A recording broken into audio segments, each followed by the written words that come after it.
ಅದಕ್ಕೆ ಈ ಡ್ರೆಸ್ ನೋಡಿ ಎಷ್ಟು ಚೆನ್ನಾಗಿದೆ. ಮುಂದಿನ ತಿಂಗಳು ತೇಜು ಆಫೀಸಲ್ಲಿ ಫಂಕ್ಷನ್ ಇದೆ ಅಲ್ಲ, ಇಬ್ರು ಒಂದೇ ತರ ಹಾಕೊಂಡು ಹೋಗೋಣ, ಚೆನ್ನಾಗಿರುತ್ತೆ.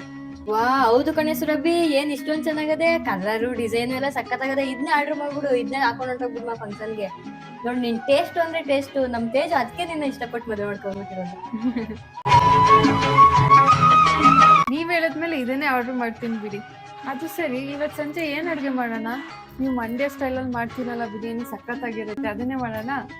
ನೀನ್ ಇಷ್ಟು ಮುದ್ದಾಗಿ ಕೇಳ್ತೀರಿ, ಇನ್ನೇನವ ಮಾಡೋದು, ಅದನ್ನೇ ಮಾಡುವ ಬಿಡು.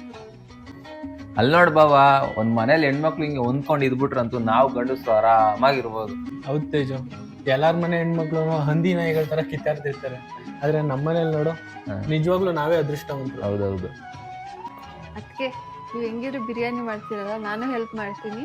ಅಯ್ಯೋ ಮಗ, ನೀನ್ ಯಾಕೆ ಕಷ್ಟಪಟ್ಟಿಯ? ನಾನೇ ಎಲ್ಲ ಮಾಡ್ತೀನಿ, ನೀನ್ ನನ್ ಜೊತೆ ನಿಂತ್ಕೊಂಡು ಮಾತಾಡ್ತೀರಿ ಸಾಕು, ನಾನು ಎಲ್ಲ ಪಟ ಪಟ ಅಂತ ಮಾಡ್ಕೊಟ್ಬಿಡ್ತೀನಿ.